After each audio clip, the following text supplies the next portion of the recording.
Alright, welcome back to Tousi TV, ladies and gentlemen. This is the craziest thing I've seen in a long time. This is the BBC's website. BBC Verify, the fact checkers at the BBC, talking about 15-minute cities. Ooh, that's interesting, right? But they're saying 15-minute cities. How they got caught in conspiracy theories. Alright, so those of you who know what the 15-minute neighborhoods or 15-minute cities are, essentially these are the ideas that have been spread around the world, the Western world especially, and local authorities are promoting some of them.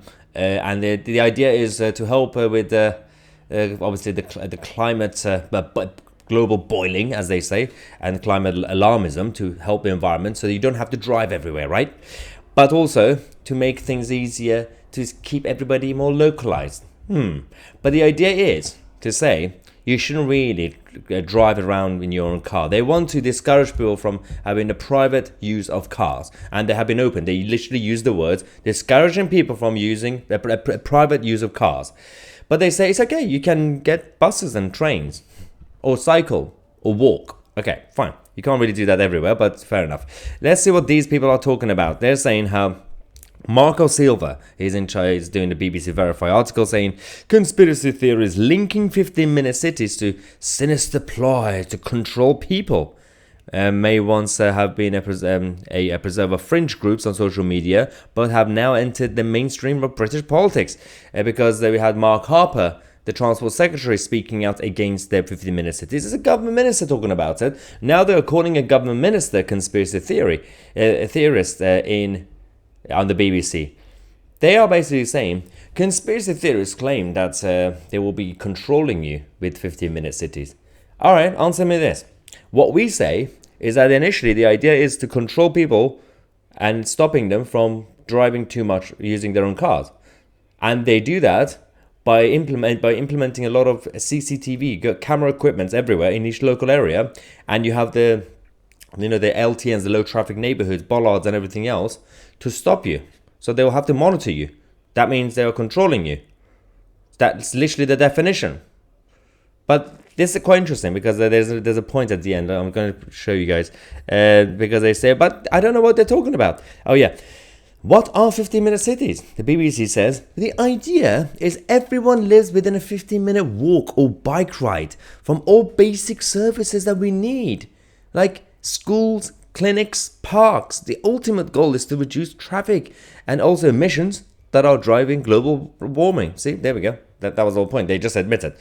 But the first sentence, the first paragraph saying, but the idea is to keep everything close to you.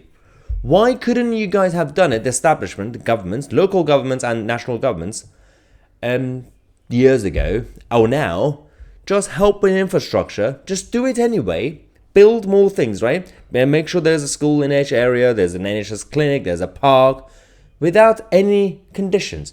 These, infrastructure being built comes with conditions, terms and conditions, restrictions. They say, yeah, but we're going to build these things. By the way, just to clarify, they're not building anything new. They're just going to draw maps in each neighborhood, say, okay, where's the closest school? You're going to be in this bubble. But you are allowed to leave the bubble, but you have to walk out. You have to walk more than 15 minutes to leave the area. Imagine if you're an 85-year-old pensioner and you have to have crutches. Yeah, good luck with that. Or you can stand by the side on the road and wait for a bus that will come in about 45 minutes. You could do that. Or you could walk. Or you could cycle. Idiocy. Anyway, the idea that they say, well, we're just going to help everybody get things close to each other, close to their homes. But why do you have to do it by restricting people's access to their cars? Because the idea is for, as we say, global boiling net rhetoric that they are talking about. So Oxfordshire has been one of the main areas. It was in Oxford where this idea truly sparked a misinformation storm. Last November, Oxfordshire County Council approved the creation of traffic filters enforced through cameras in 6 key locations.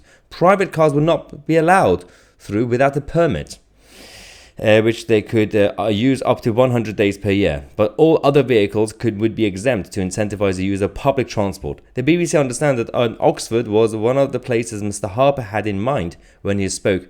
But while some people may find this controlling, it's definitely not the same as a 15-minute city. It's okay. it's all restrictions. You're literally in the same article. They are pointing out at the restrictions and then saying, but I don't know why the conspiracy theories are talking about restrictions. You literally said there are restrictions. It's the same as the pay per mile road charges. The idea to have more cameras, and this is literally what they say. I'm not coming up with a random idea. Is to check the cameras to check your car and what sort of car you're driving, what time of the day you're driving, where you're going, and how many passengers are in your car. I mean, and you're telling me this is not restrictions, this is not control.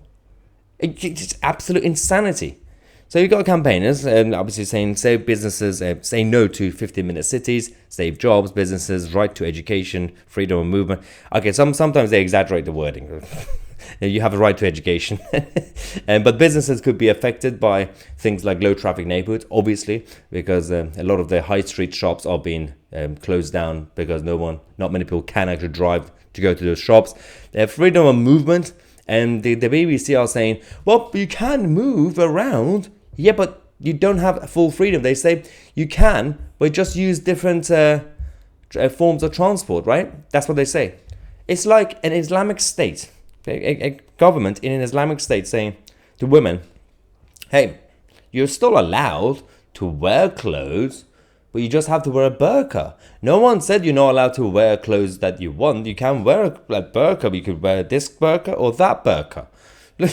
It's just for your own safety. We are protecting you from very, very touchy men. What? That's what they say. They are protecting women, vulnerable women, by keeping them modest. And they say, well, no, we're not telling you what to wear. We're not telling you can't wear clothes. You can still wear clothes. You can wear a burqa.